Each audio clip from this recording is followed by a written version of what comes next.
اعوذ باللہ من الشیطان الرجیم بسم اللہ الرحمن الرحیم وَإِذْ أَخَذْنَا مِيثَاقَكُمْ وَرَفَعْنَا فَوْقَكُمُ الطُّورَ خُذُوا مَا آتَيْنَاكُمْ بِقُوَّةٍ وَاسْمَعُوا قَالُوا سَمِعْنَا وَعَصَيْنَا وَأُشْرِبُوا فِي قُلُوبِهِمُ الْعِجْلَ بِكُفْرِهِمْ قُلْ بِئْسَ مَا يَأْمُرُكُمْ بِهِ إِيمَانُكُمْ إِن كُنتُم مُّؤْمِنِينَ صدق اللہ العظیم۔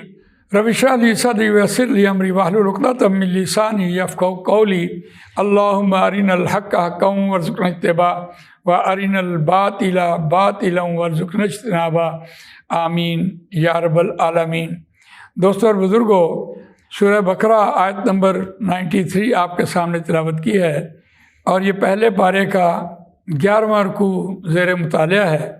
اس رکوع میں خاص طور پر یہود کو جو دعوت دی جا رہی تھی قرآن مجید پر ایمان لاؤ، تو ان کا یہ کہنا تھا کہ ہم اللہ کی کتاب توریت پہلی شریعت تھی، ہمارا اس پر ایمان تھا اور اس پر ہمارا ایمان ہے، ہم قرآن مجید پر ایمان نہیں لانے کے۔ اور انہوں نے کہا کہ مزید گنجائش نہیں ہے۔ اس پر پھر اللہ تعالیٰ نے ان آیات میں جو بات کہی جا رہی تھی وہ ہمارے سامنے رکھی ہے کہ ایک طرف تو توریت کا تم دعویٰ کرتے ہو اس پر ایمان لانے کا، اور دوسری طرف تم اس کے خلاف چلتے رہے ہو، اسی لیے تو تمہیں معزول کیا گیا ہے۔ اب دیکھیے اس آیت کا روان ترجمہ سنیے، اس سے بات مزید نکھر جائے گی۔ وَإِذْ أَخَذْنَا مِيثَاقَكُمْ وَرَفَعْنَا فَوْقَكُمُ الطُّورَ، اور وہ وقت یاد کرو جب ہم نے پختہ وعدہ لیا تم سے، اور وَرَفَعْنَا فَوْقَكُمُ الطُّورَ، اور ہم نے بلند کیا تمہارے اوپر طور کو، یعنی طور پہاڑ کو لا کے کھڑا کر کے ان سے وعدہ لیا گیا تھا۔ اور وہاں وعدہ کیا تھا؟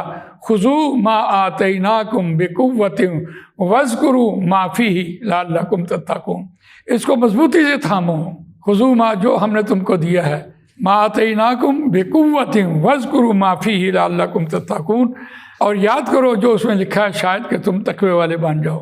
یہ آیت نمبر 63 میں بھی یہی مضمون چلا آ رہا تھا، اس میں ان سے یہ وعدہ لیا گیا تھا، اور وہ مضمون یاد کروایا گیا۔ یہاں وعدہ تو لیا گیا تھا کہ تم توریت کو مضبوطی سے تھامو گے، اور پھر تم نے کیا کیا؟ وہ جو کیا انہوں نے وہ اس آیت میں بیان ہوا۔ خُذُوا مَا آتَيْنَاكُمْ بِقُوَّةٍ وَاسْمَعُوا، مضبوطی سے پکڑو جو ہم نے تم کو دیا، بِقُوَّةٍ ساتھ مضبوطی کے، وَاسْمَعُوا اور غور سے سنو۔ اب یہاں جو بات کہی جا رہی ہے دوبارہ وہی وعدہ یاد کروایا جا رہا ہے کہ پھر بھی تم غور سے سنو کہ تم نے اپنی توریت کے ساتھ کیا سلوک کیا۔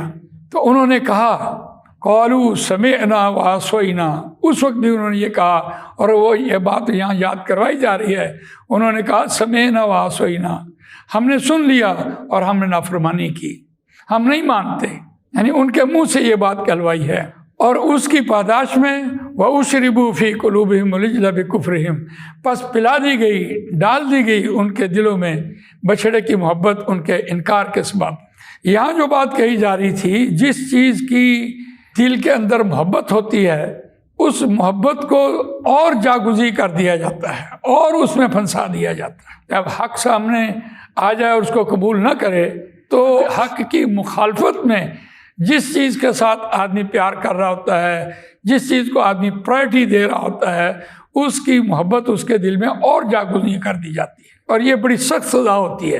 حق سامنے آیا اور حق، مثال کے طور پر اذان ہوئی، آدمی دنیا کے کام میں لگا رہا، دکان نہیں بند کی، بس دنیا کے معاملات میں اللہ تعالیٰ اس کو مشغول کر دے گا اور پھنساتا چلا جائے گا، وہ ایک قسم کی اس کی نافرمانی ہوگی۔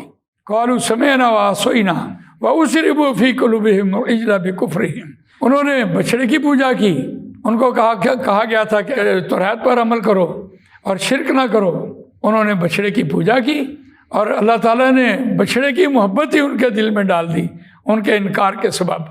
تو یہ بڑی سخت وعید آئی ہے۔ ویسے تو یہ یہود کو کہا جا رہا ہے کہ تمہارے یہ اعمال تھے، دوسری طرف امت مسلمہ کو بھی یہ بات کہی جا رہی ہے کہ جب حق سامنے آتا ہے تو اس کو قبول کرنا چاہیے۔ اگر اسے قبول نہیں کرتے، اس کے مقابلے میں یا اس کی مخالفت میں جس چیز کے ساتھ آپ کی محبت ہے، اللہ اس کی چیز کی محبت آپ کے دل میں ڈال دے گا۔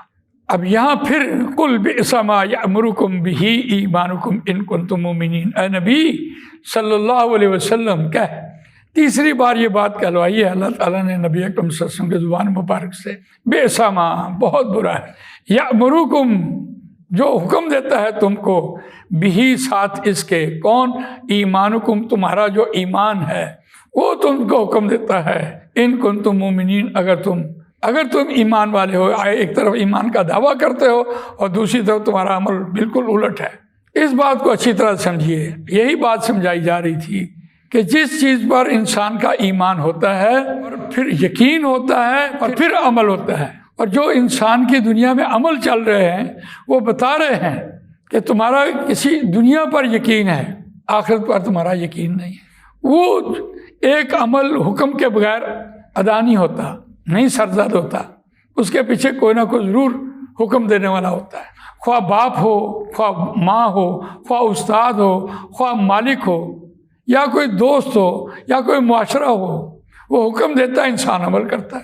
اب قرآن مجید نے یہاں اس عمل کی طرف اشارہ کیا ہے کہ جو خلاف سنت چل رہے ہوتے ہیں، اللہ کے خلاف چل رہے ہوتے ہیں، اللہ کے احکامات کے خلاف چل رہے ہوتے ہیں، تو قرآن نے جو حکم دینے والا ہے اس کو سوچنے پر مجبور کر دیا انسان کو کہ وہ سوچے کہ میں کس کے حکم پر یہ عمل کر رہا ہوں، کون سی ہستی، کون سی شخصیت، کون سی چیز مجھے حکم دے رہی ہے، اور ان بیٹوین اس کا نفس ہوتا ہے جو اس کو حکم دیتا ہے، تبھی انسان کا عمل سرزد ہوتا ہے۔ تو یہاں اس نفس کی حکم کی طرف اشارہ کیا جا رہا تھا کہ نفس تمہیں حکم دیتا ہے تو تم عمل کر رہے ہوتے ہو، اور اس نفس کے کہے پر تمہارا بڑا یقین ہے، اور جس چیز پر انسان کا یقین ہوتا ہے وہی عمل کر رہا ہوتا ہے۔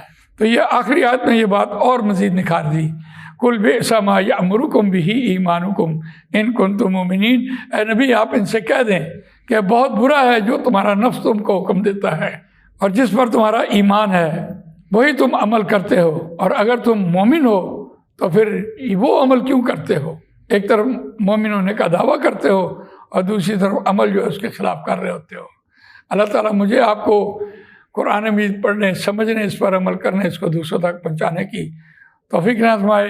سبحانک اللہم و بحمدک، نشہد ان لا الہ الا انت، نستغفرک و نتوب الیک۔ جزاک اللہ خیر۔